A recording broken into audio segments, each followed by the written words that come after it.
Hello guys, welcome back to the Cryptid cast. I'm BenImparts because, BenImparts, thought it was cute, probably isn't. Anyway, today we have episode 36 of this Cryptid cast series, and we have an absolutely fascinating cryptid because it's one that doesn't really have many sightings per se, but when they add up there could be something there. And today we have the Ngoubou. Now, the Ngoubou is meant to be a surviving ceratopsian, a Styracosaurus, living in the middle of Africa.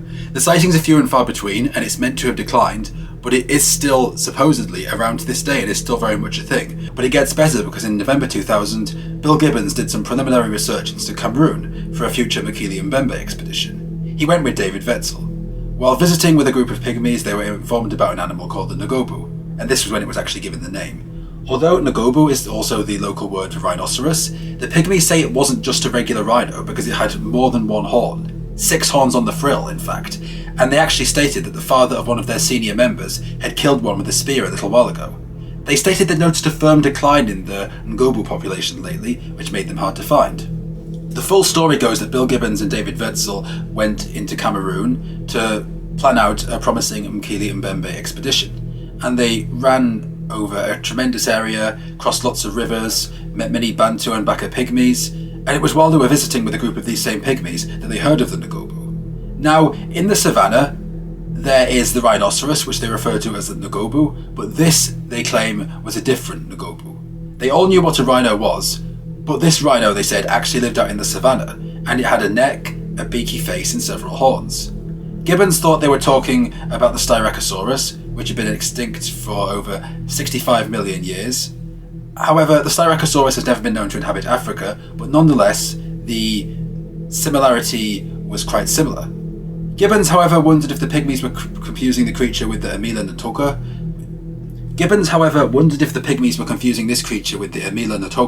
Which has been described also by Bantus as the size of an elephant, with big legs, a single ivory horn from the end of its snout. Amila Ntoka in Bantu means killer of elephants, and this was also said to inhabit Cameroon, Congo, the Central African Republic, Gabon and Zambia, so he was wondering if they were confusing it. However, the pygmies were absolutely adamant that this creature had more than one horn, and that the father of one of their community members had indeed killed one with a spear quite a number of years ago. And to further prove this, Bill Gibbons and his team claimed they showed numerous illustrations of a Triceratops to see if witnesses would identify it as the Ngoubou, and they all said that while the Triceratops looked like the Ngoubou, it was not. They were very, very different. And allegedly several days later, in the village of Ngoubou, a pygmy village, there were 2 French-speaking Bantus there who seemed to be very well educated in the Western style, very intelligent, one of whom claimed he'd personally witnessed a Mbembe visiting in the river for 3 hours. And both of these men said that the Ngoubou was indeed a real animal and was known very well, and that they were surprised why people were asking so much about it. They said it had declined significantly, it was harder to find, but it was very much still there. They said it was in the savannah to the west of the river, and that not many people talked of seeing them, but most people thought they were still there. They showed the Triceratops, and they again said it looked like the Ngoubou, but it didn't have enough horns. When they returned from their expedition, they tried to find any more information associated with it, but all they could find was that it looked exactly like a Styracosaurus. They claim the image is exactly the same. There's no doubt about it, it's a Styracosaurus in its entirety. However, now we get to the point where I get very skeptical and where you guys are probably not going to like this. Was it in fact a hoax? Because it's often been said in this area that, the pygmies identify dinosaurs, and how else could they know about these things? This area was colonised by the French, in fact. The French did colonise these regions, and so these people haven't access to Western books on dinosaurs and other things. One person even claimed he'd seen dinosaurs on a movie. Another native was very, very frank. He told an individual who visited that they tell people there are dinosaurs there, so, quote, idiots like you come along and give us money. It's very exciting to think of it as otherwise, and people think it's boring if you doubt it, but we have to include this possibility. Also, Bill Gibbons has been going on expeditions in this area for quite some time, and has always consistently turned up a fat load of nothing. And part of you also has to wonder if the gravy train is needed to be kept running. He gets money from this person, he gets money from that person, people fund him here, people fund him there. Is he possibly trying to continue reeling in funds? Is he trying to ingratiate himself with people?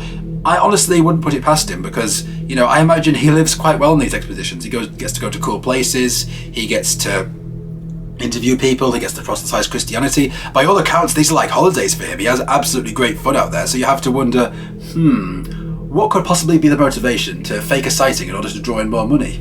I can't think why.